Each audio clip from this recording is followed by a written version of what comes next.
And we are live. Welcome back to I don't even know what episode this is, but welcome back to this week's installment of the Mecca of Banter podcast. My name is Winks. I'll be your host this week. And let's go ahead and introduce the fellas. First of all, Mr. Nick Hayflinger. How we doing, sir? I'm doing okay, Lucas. I have a feeling this podcast might not be as uplifting as some people may think. Me and Hoover aren't in the greatest moods when it comes to our clubs at the moment, so I'm definitely intrigued to see how this goes. I'm always excited to see you guys and happy to talk footy, but I'm by no means thrilled about the results that happened this weekend. Got to go to the City game, but that was pretty cool. As always, you can find me on Twitter at Hafey4, but pumped to chat with you boys. Awesome. And then Mr. Andy Hoover, proud of you for showing up. We seem to not be able to get these United boys to participate whatsoever, aside from shit talking all of us, except for you, pretty much for some reason. They pity the hell out of you, but we're happy to have you. What's going on? Yeah, I jumped right into it. I appreciate it. Yep, just here so I don't get fined. Really, really looking forward to it. So why not? Let's just rip. What do you say, boys? Oh, Hoover. Let's do it. Yeah, I guess we can start off with the MLS. St. Louis City drew Charlotte over the weekend, 1-1. Hoove and Nick, I know you guys were both there, but obviously, a sold out crowd and was probably, equal parts frustrating and encouraging to watch at the same time. I think starting off the season with a sold out Energizer Park is, an immediate positive, considering that most people couldn't give away their tickets, including you and Hen, at the end of last year. But since you guys were at the game, I watched it from the telly. But what did you guys think being there in person? I guess first game of the season. Let's kind of touch all the points outside of just the game as well, like pre-game environment, all compared to how we ended last season. Yeah, absolutely. I mean, Hoove can probably agree with me or disagree with me on this, but I think the atmosphere is always incredible. St. Louis knows how to come out for a footy event. The pregame, obviously, we were at Maggie O's. That was packed. Beers were flowing. Felt great. Streets were flooded with people wearing City kits. We saw a lot of the Tina Turner kit. In person, I think it's uglier, but that's just my opinion. But like I said, the atmosphere was incredible, and by it keeps us coming back, in my opinion. Like in golf, when you hit that one shot, I think our atmosphere in St. Louis is what keeps me coming back.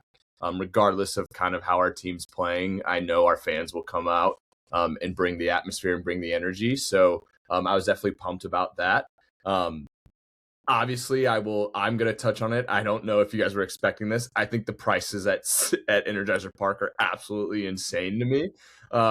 I hope that the product on the field starts to improve, because Jesus Christ, it is not cheap to have a beer there. So, but yeah, what is it now? Did it go up from last year? I don't even remember what it was from last year. I just know they weren't cheap. I was trying to be healthy this time around, so I was buying neutrals, which still aren't cheap. Don't get me wrong, but no, that's a good point about the golf analogy there. The atmosphere does keep you coming back. It was jumping pregame. I mean, it's like, man, we know how bad the Cardinals are going to be this year and how bad they've been, but like home openers are just something that we do right, bro. They had the Clydesdales. Fans are everywhere. I don't know if you guys heard this, but American Authors were the pregame concert. I did not know that. I know two songs of theirs, one of them being the super annoying, "This is going to be the best day of my life," that one. Yep. And then their 2014 FIFA 14 smash hit It, which I still find kind of obnoxious, but it was on FIFA and it was fun in 14. We talked about this in the preseason preview, but outside of the pitch and the product we see on the field, we really do well, I think, as a club on experience and whatnot. So No, I was jumping. I was absolutely buzzing for this, and day game made it so much more. I love day games, dude. I We do need too. more of that. I do Early too. kickoffs rock. Everyone was up for it. Stadium atmosphere is great. Lot more pyro. Yeah. Anytime where there's more fire and fireworks, I'm in. The opening, like whatever that was at the kickoff, was Yeah, fun, insane. that Like was they cool. got up a bunch of different colors in the sky, and like Yeah, I hadn't been experienced that before, and like I brought my daughter, and she was mind blown by that. She like brought out her phone and immediately took like 30 photos, but like I thought that was super cool. But yeah, we that's what do you it. do it for. Yeah. Now, Yeah. the So game the itself. game. I feel like the first half we looked pretty good. It resembled a lot of what I watch when I watch a 1-1 or 1-0 Arsenal win. I feel like we controlled the game really well. We were, pinning Charlotte back into this defensive block, and it was one of those halves that felt like a goal was going to come, at any point. Like we were piling up the chances, kind of, you know, sustaining pressure. We Yeah. started well, I feel like. Yeah, and the big thing for me, and I think we've said this a million freaking times, I'm already liking the coach because there was a very clear identity and a very clear play style when we were playing defensively and when we were playing offensively. And like, yes, we drew and it didn't give us exactly what we were wanting, but like it's still something to build on, and you can actually visibly see what the coach is trying to instill in the game, and like I'm all for that. I completely agree with you, Winks. I think the style of play that we were playing and that we played in the first half was way more attractive than what we were kind of used to. I do want to just say one thing off the bat. I'm not a fan of Santos. I'm just not a fan of him. I think there was a lot of opportunity for him to shine and take players on in very easy one-on-one opportunities because he was kind of playing like a left wing back, and he did not. And I was screaming at him, telling him to take the dude's lunch money, and he would every single time pass it back to the center back, and it was just annoying after a while. So sorry, I had to get that off my chest. Yeah, the Santos thing. I think you could see the glimpses. He's naturally, that's really his position, is that left wing back role. You can tell positioning wise he was fine. There were no issues. I think a lot of what was frustrating will come with time. Like it was his first game, played in 89 minutes or so, and the chemistry was just not there. Like the very end of the game, I think easily the most frustrating part of the game was he had Miggy on an overlap, and then he didn't pass it to Miggy on the overlap. Miggy jumps back on side, kind of starts to rotate his run, and then he doesn't play it again. Miggy jumps back on side, and then he plays the ball. Miggy's moving in the opposite direction. So he also hit a free kick that pinged the crossbar. Yeah. Like I think that's going to be, and I apologize if this is like pigeonholing, how we view like global football players, but like, man, that's some of that Brazilian experience. Like he's talented. You can tell he's talented. It's the connection with the team and what the instructions are from that wing position. I think overall, we've said it a million times. We hate 3 at the back. We hate 5 at the back. We just don't like this. It didn't feel like that. It didn't feel a defensive low block setup structure. We actually wanted the ball, which is fun, dude. Like having the ball is fun. And we pinned them back 80% of this game. The field tilt, the XG, we had 1.7, they had 0.6. Like, truthfully, we should have won this game. We probably could have had 3-4 goals, which, finishing's what you're lacking. You're not working on finishing in preseason. You're working on structure. You're working on shape. You're working on defensive ability. And, outside of one boneheaded slide from Orozco that led to their goal, really disappointing goal to give up.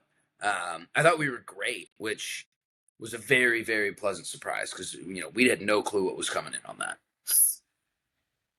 Yeah. I'm a fan of Polvara.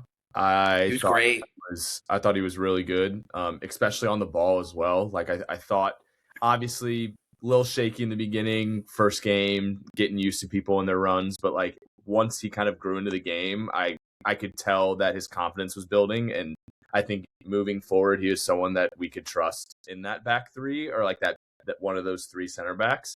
So I'm definitely to see how that kind of continues to grow. I also thought I was a little hard on Edelman to start. I thought he was very shaky at the beginning of this game, but I thought he grew into the game a lot better, and he played a great ball to Simon, who then played in Hartle, which was a great finish. So like I thought he definitely grew into the game, and I'm hoping that he continues to grow because I think he could be a super important part to our team, especially in the style that we're playing with this coach. Edelman, growing into the game is a good way to put it. But that was the whole thing around his entire identity coming into this season was, can he push the ball forward as an 8-ish? He did a really good job of that. You know, he realistically, Simon should have had another goal from one of his, push passes going forward. Simon's assist, I'm watching it right now. Simon's assist was fantastic. Great assist. Great no look, knew Hartle was running in the channel, turns on the dime right into the position he wants it, and man of the match, no question, everywhere on the pitch, made the MLS match day. Marcel Hartle is gonna be our guy this year. There's just with Lowen's sparse availability, there's nobody else on this team who can do what he does, and he was all over the place. I'm happy for him. I hope we don't waste his prime. I hope we can make some sort of playoff run with him, kind of at the top of the team. But yeah, man, all in all, just pleasantly surprised, which is so nice. It was just such a breath of fresh air. We wanted the ball. We were on the ball. We were making progressive passes. Wingbacks were high. We were really in more of like a 3-4-3. Like the 5-back system, the wingbacks were super high. Hartle was underneath them a lot. So, we'll say a 3-2-4-1. Right. Yeah. And if those guys, Edelman's progressive passing was good enough for me, keep that role. The wingbacks were on the high line. They were on the line of their defense, and that's where I feel like Santos could have taken advantage a lot more there. But like we'll see. I agree with you. I need to give him more time. And the thing that I think made me so mad was like what you were kind of saying is he has the Brazilian in him. He's big. He's a big. Yeah, he is. He's a big dude. Big dude, and like I just think he has the attributes and the talent to do that. And I wish he had more confidence in that, and I'm hoping that it's something that could possibly grow because he could whip a ball in. He has a great left foot that he could whip in. He needs to take on those guys more and like be okay with losing the ball and turning it over as long as we are taking them on and creating chances. Yeah, I think it speaks volumes that he and Hartle are standing over the ball in the 85th minute for a free kick, and he takes it and he pings the crossbar. There's obviously a lot of trust in his talent and ability, and I think give him time, that chemistry might come. And I was impressed. I don't think I need to keep saying it, but man, Betcher scorched Tim Ream on that one run that he should have bagged. Dude. Oh, it was so good. So fun little like side story. We don't have to talk about it a lot. The Betcher family was sitting the row in front of us, and we didn't realize it and figure it out until the assist happened. And I was like low key talking Betcher up the entire time, and I was like, "Thank God!" Like imagine I was this dude behind his entire family, but like when he got the assist, all of the fans like turned and applauded and like high fived their family, and I was like, "Oh shit!" I had no. But it was. Did you cool. tell him to tell Simon to get on the pod with us? I definitely didn't have that interaction, but I was. Yeah, you fucking flopped. Yeah, big flop. Flopped that one. Big flop. Well, yeah, I honestly felt bad because I was talking about their son for the entire game, so I was like, they probably love that. Oh, hey. No, but I think overall, like the important thing is that the identity's there. I think there's definitely room to get better. I don't know if at any point last season we had 22 shot attempts in a game. Yeah, very, very true. So I think there's without Lowen. Yeah, I think and that's not to say that, Charlotte, isn't one of the weaker sides in the I MLS, was gonna say it's but hard to compare right now with like how good Charlotte is. Like, exactly. But our ability to create chances is there. I think if we convert these kind of performances into 3 points when we're, dominating on shots, like I think we're being much more decisive in the box just through this first game. I think that shows in the 22 shots, but if we can just convert, you know, a few more of those opportunities, like you said, Simons, I don't see why, we can't continue to get better. And then obviously we just signed this cat. We were all reading about Michael shout out at Chat City Tactics. His little write up on us spending this money for this loan. But what do you guys take from that specifically? He's always so spot on. Like friend of the pod, we love Michael with Chat City, and it's hard to find any flaws in his logic. Like we let Klaus go, we collect this $2 million for him, which do I think I'm so mixed on it because Klaus scores 38 or 87 seconds into his debut starting for LA Galaxy. And I think Klaus bags in this game one minimum. He scores the Hartle chance, he scores the McSorley chance, and he scores the Toychert chance at the very end of the game with a minute left. So that's the disappointing aspect, I think.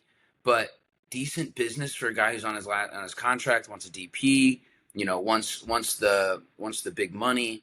But then he's 100% spot on. It's like, all right, we've banked this money, we've got all this cash that we can go out spend in the summer. Were we thrilled about a Betcher, Sangbin, Toychert, kind of rotating striker role? Sangbin's not even a striker; he's just kind of being grouped into that forward group. yeah. No, we weren't thrilled about it. But this guy has absolutely zero pedigree to go off of, zero history. He's never scored more than 10 goals in a season. We're bringing him in on loan for money. We're paying a loan fee to essentially put a Band-Aid on something that we could have fixed permanently in the summer.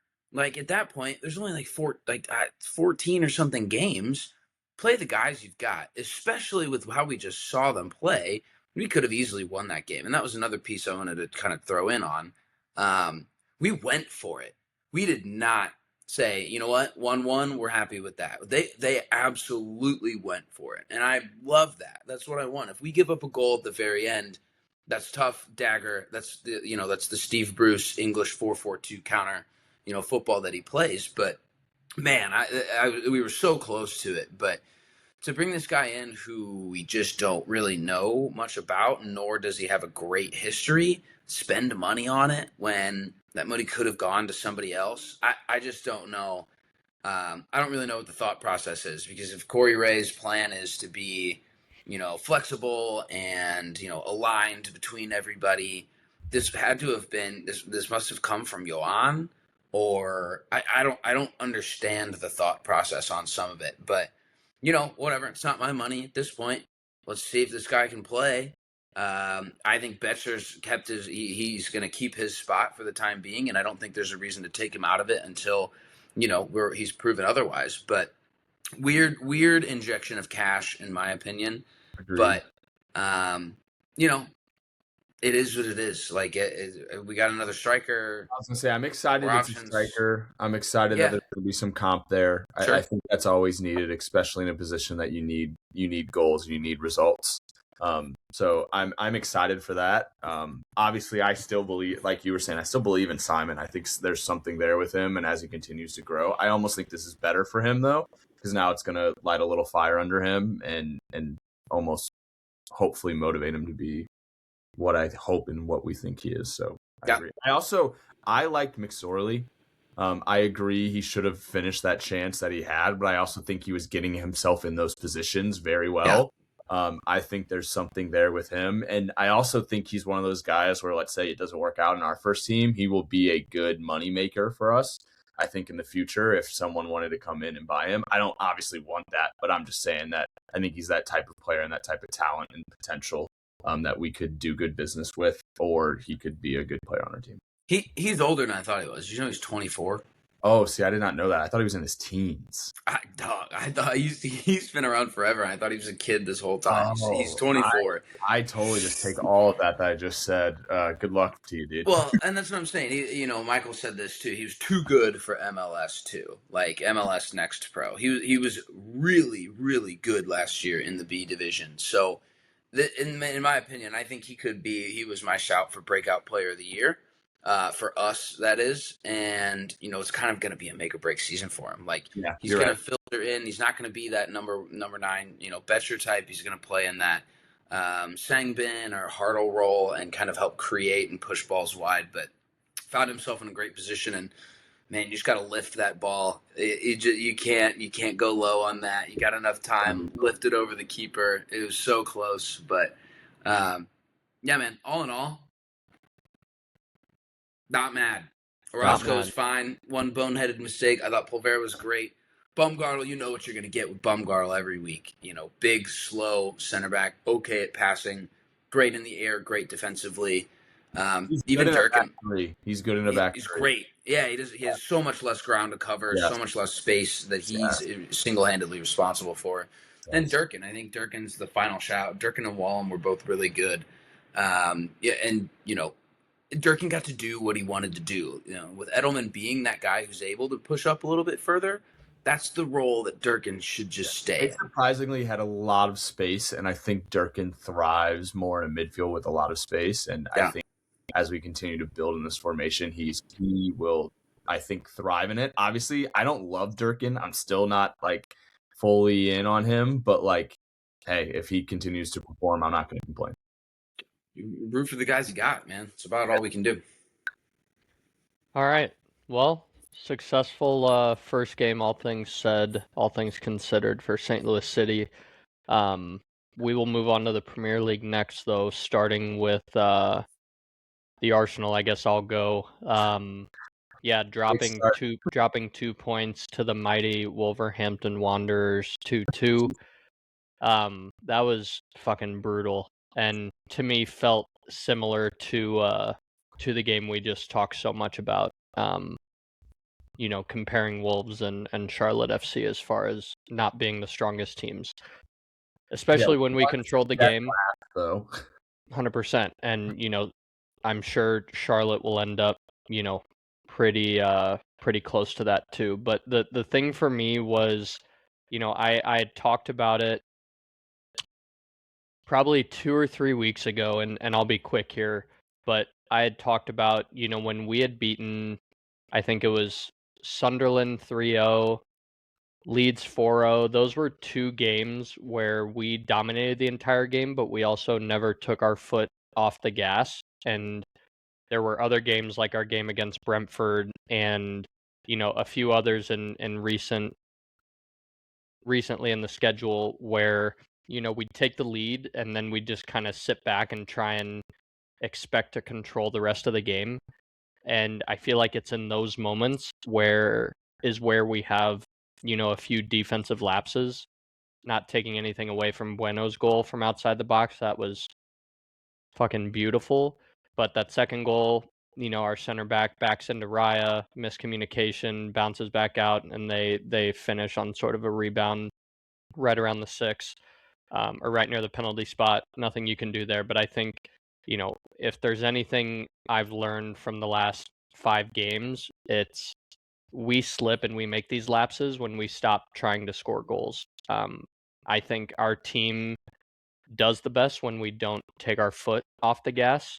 And these 2-2s at home where we should take 3 points is what's hurt us every year the last 3 years. You know what I've gathered in the last 5 games from you guys?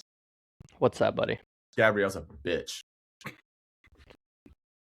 Sorry. Yeah, last game didn't help those much, and I know we'll touch on that, but I think or the game you're talking about now. I think he cost you guys the points. I guarantee you, Raya's screaming in that motherfucker's ear.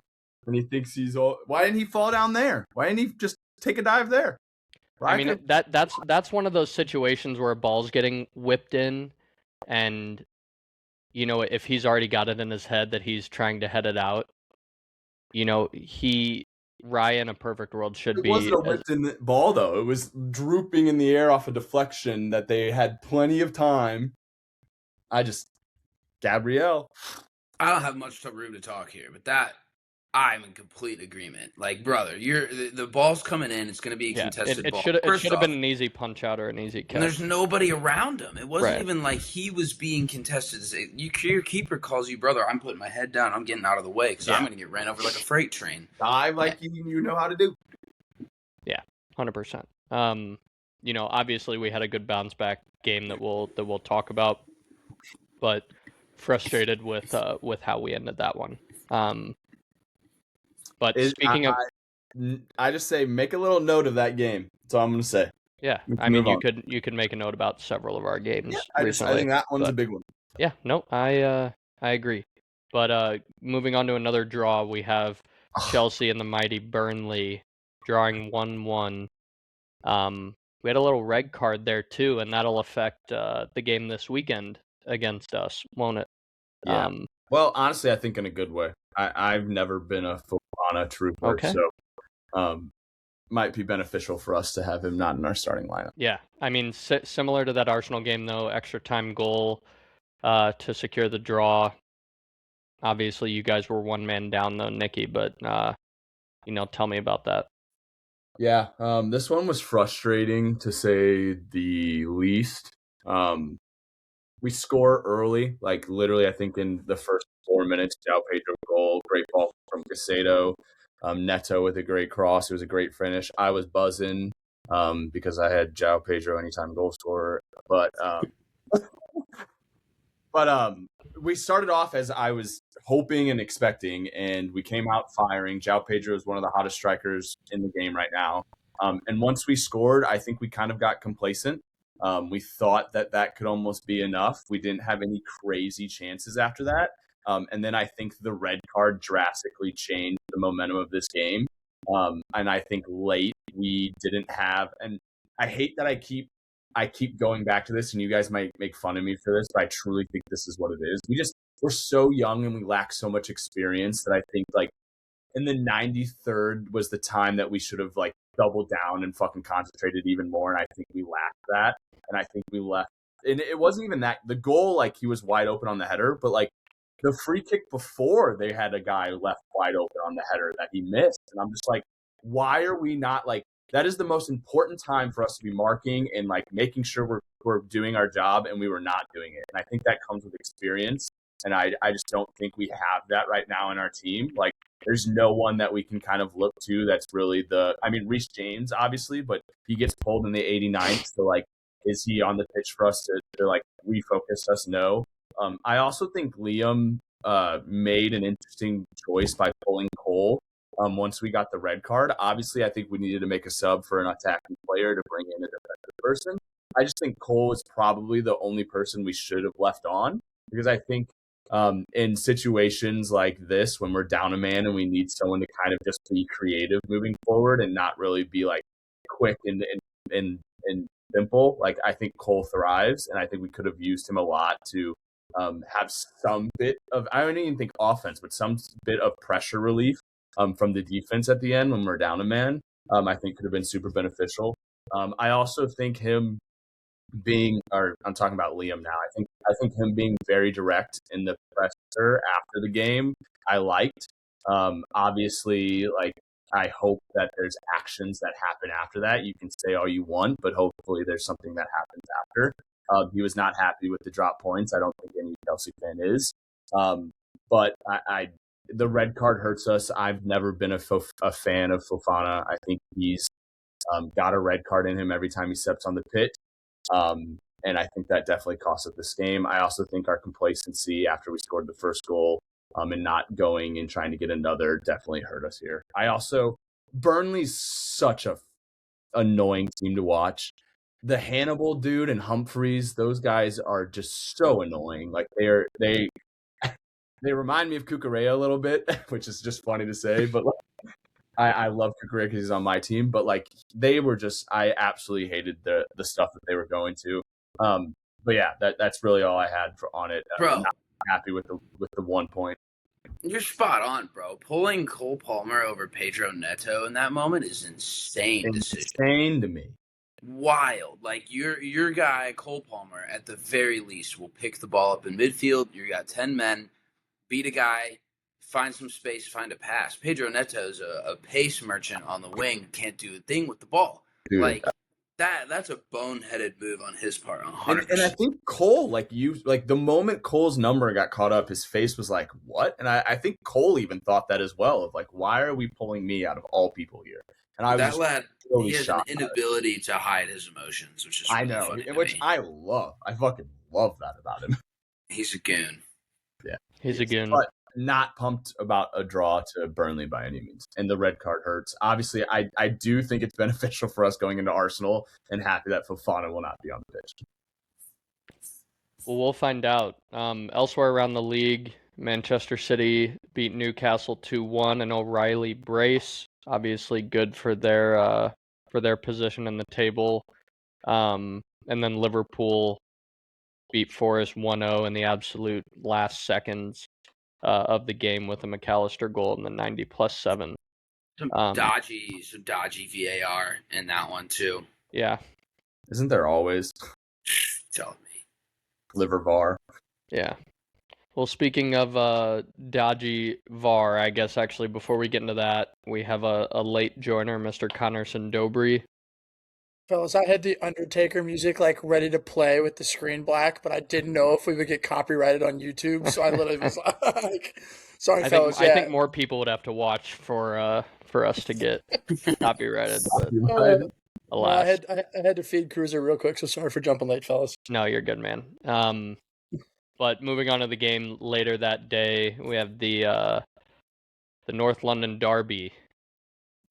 I know Hoove is super pumped to talk about that game. Arsenal versus the U16 Tottenham team, it felt like. Hoove, I'll let you go first if you want. That's smart. Yeah, man. I think at the end of the day, football Twitter is accepting it. Chelsea fans, I think, are posting about it. Liverpool fans are posting about it. Spurs are refereed differently. Like, I wholeheartedly believe that. I've made this case week in, week out. After they lose to United and the Romero red card that really kind of hampered this game in its entirety, they're just refereed different, dude. And I think I even said it in the beginning of the match. It was like first 20 minutes, it was a ref show. And that was just going to be what the game was going to be because everyone in the group, Mecca, all kind of agreed, like, dude wanted to be the center of attention. I'll say this. We lose this game no matter what. In my opinion, we lose this game no matter what. We had 13 fit first-team players. Archie Gray's playing right wing back. Paulina's playing right center back. We had Sarr. And every fit player we have is a center mid, so they all had to find a position on the field. Van de Ven was not good. You know, it kind of just is what it is. Basuma, Sarr, Paulina, Gray, all center mids. Javi Simmons was 10. And then we had Spence, Van de Ven, Dragic, Simmons. So, like, 4, maybe 5 guys kind of in the Richie spot. and Solanke on the bench, though. Yeah, well, Richie just got back from injury, and Solanke apparently was sick all week, so that was awesome. And Kolumwani was probably our best player, which is a shock because that's never really been his thing. I know shortly after we talk about him being the flop of the season. Yeah, 100%. There's not really a whole lot for me to go into, just other than the fact that I thought there were so many missed calls. Gabriel gets whatever he wants. It just is the way that it is. Like, if that's the standard for a push in the box on a cross, and for those who haven't seen it, every corner, right? Arsenal would have 15 goals this season, and I'm not even bagging Arsenal on that because I think that's what corners have been physical, are physical, should be physical. But a whipped ball in the cross on into the box, there's just zero effort on Moani to actually push him down. And if there was, I think everyone would be okay with it being a foul. And like that's fine. That defenders are in a precarious position when their backs to the ball, they're having to turn and get ahead on it to clear the ball. And if an attacker is shoving you in the back, then it's a foul and it goes the other way. There was minimal to zero contact on him on his back. And then they even released the ref cam and like kind of the on-field conversation today with I think it was Peter Banks or whoever the referee was. He was like, clear foul, end of. In the ref cam, he doesn't even see the play. He's watching the ball come in, turns, Gabriel's, doing a little fairy dance in the air, and he calls it. No question. And that's it. He didn't even let it, in today's day and age of VAR, you let the play finish. We've always been doing that. That's the whole thing. It's like, all right, well, if we need to go back and make a, change with VAR, then you do it. They let offsides go. They let fouls go. This man called it on the spot, and then there wasn't even a VAR check. Like, it's inexcusable to me how that decision was made to be called back. And I think that's a game-changing decision. 2-2, the psychology of it, Spurs may even just park the bus, lock in, and do we get a result if that ball goes in the net? I'm still not sure if we do. But that and the jersey grab when Gabriel was last man back, I think that would have been a soft red card.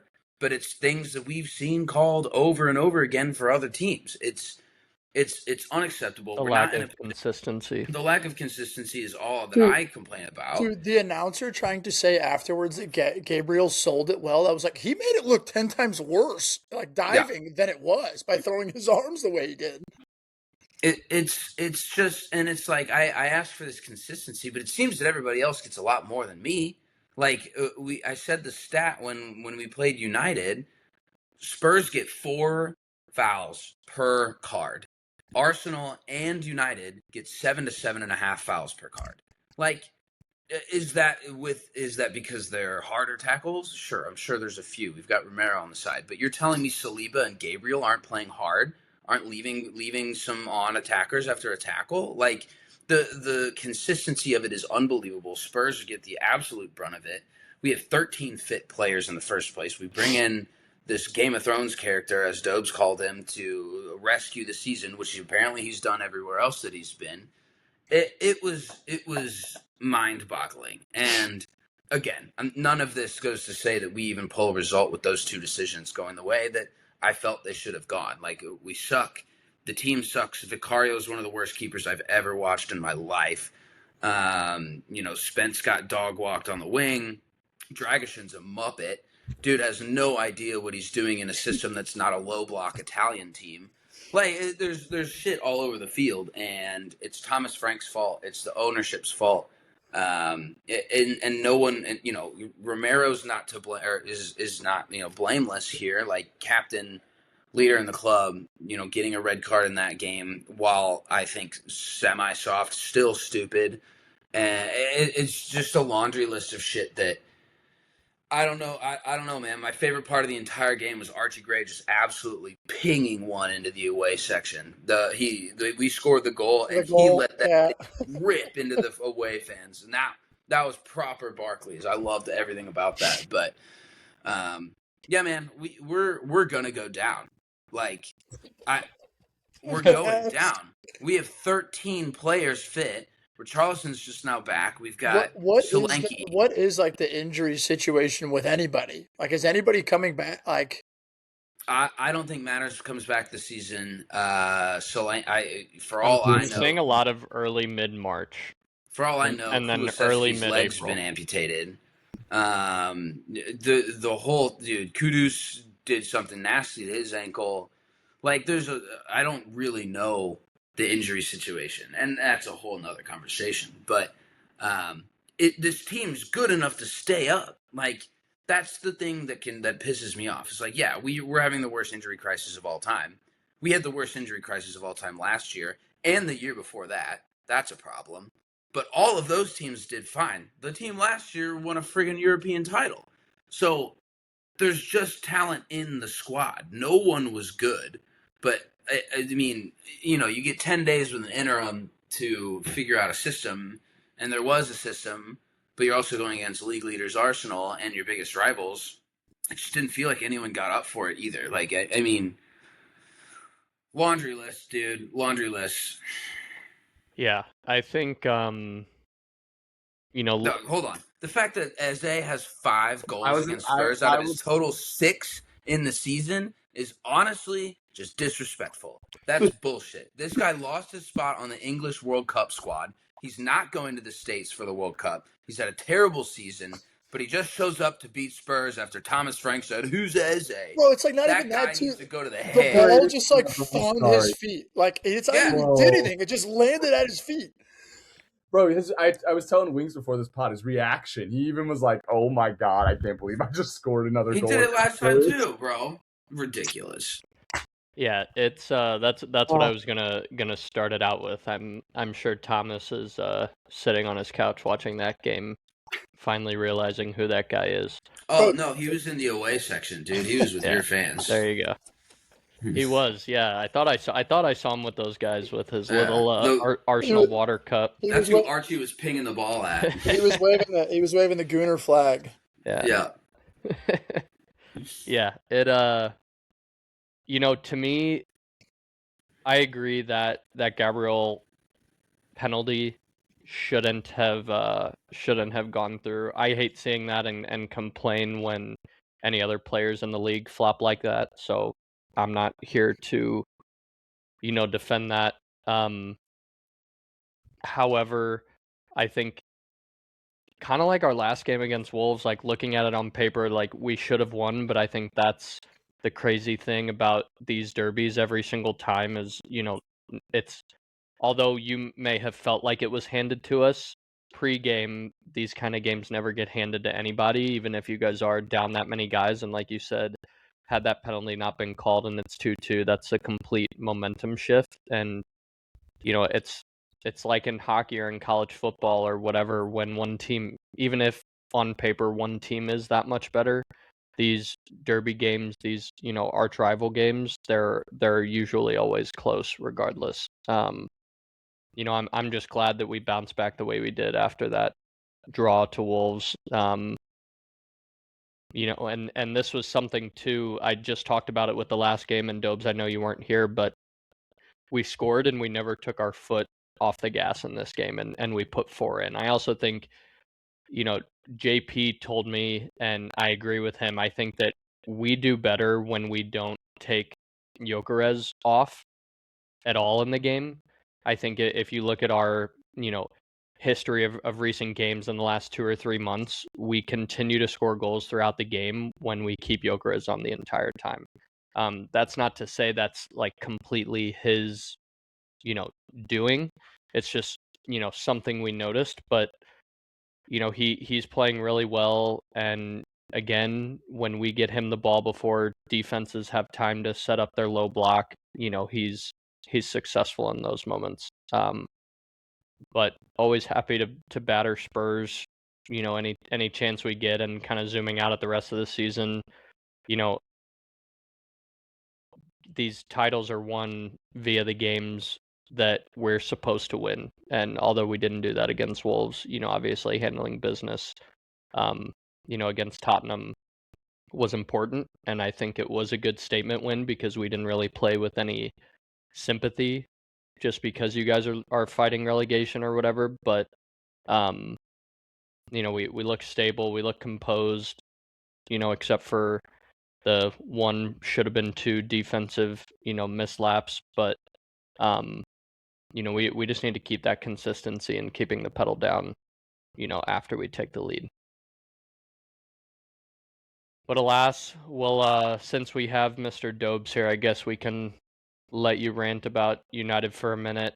But after a very aggressive draw with, top half of the table West Ham United, you guys really bounced back with a 71st minute goal from Benjamin Sesko to beat Everton 1-0. Hit me with it. This game sucked. Like this game, like it just if you I don't know if anybody watched it, but it was like one of the worst games of footy that I think I've ever watched. These are the type of games, like I think if you guys watch this game, like these are the games I think if we're under Amarim, like I think we 100% find a way to lose these games. I'm not going to get the stat right, but I saw something that was like under Amarim we had 2 shutouts in 20 games, and I'm like almost positive that under Carrick we have 3 since he's been the manager, like since he's taken over as the manager, which is just absolutely insane. To be honest, there was not a lot of great performances from us at all. Like I think Maguire was very solid. I actually think Delo was very solid. Kobe did his job. This was one of the more poor games that I had seen from Bruno this season. And Mbeumo before the assist wasn't great. Cunha on the ball was not great, but I think I saw something like 7 or 8 defensive actions, so he did something on the other side. You have to talk about Senny Lamans. Like what he did in this game is what we've been calling out for so long, and it's nothing that like ever really shows up on the score sheet, but it's if you guys saw the amount of corners, I think they had 12 corners, and it wasn't like over, I think it was like 9 or 10 of them. He started inside his own goal because it was just nothing but a melee, but a shit show, which is a whole nother story. We don't have to talk about it now because it has to change. That rule simply has to change. Like the goalie has to be able to stabilize position. I don't care if people are in front of him, right, or somebody even nudges him, but like he needs to be able to start outside of the goal line and be able to claim balls. And then again, he still did it. 9 or 10 times he claimed the ball, calmed us down, made a big save on Michael Keane that was a shot. And then to be honest, fellas, it just took like one moment of brilliance. Like Cunha won the ball, or Sesko won the ball back, played it. Cunha's ball, 70-yard ping on a dime. Great run from Sesko. You can just tell he wanted. Oh my god, dude! The fact that like he started like 10 yards behind. What's his name? The ogre. The guy said it should be on Broadway as a tree. Tarkovsky. I literally texted Hoover. I was like, "Yeah, this guy like he's a waste. He should be a tree on Broadway. Like he should not be a professional. He should not be a professional athlete." He knows how to block shots. Dude, but seriously, like the way that he ran by him and then the 70-yard sprint and the finish, like absolutely fantastic. I'm a little bit different in the way that United fans keep like saying he should start. And I think he's probably earned that to where he will. But I think the way that Michael Carrick has handled him is exactly how Michael Carrick would handle anybody that's his age. By not starting him, he has zero pressure. Right, all of the pressure is on our front 3, our experienced players to score. You bring him off the bench. If he scores a goal, great. He's a hero. If he doesn't, right, it's not necessarily on him. Maybe he gets more shit for not starting, but he's got 6 goals in 8 games. Same with Estevao. Sorry to interrupt. No, you're good. I think the way that they've done it, this allows him to gain confidence, right? To where I bet you he probably does start this weekend against Crystal Palace, but he's not going into this game starting thinking I have to prove myself.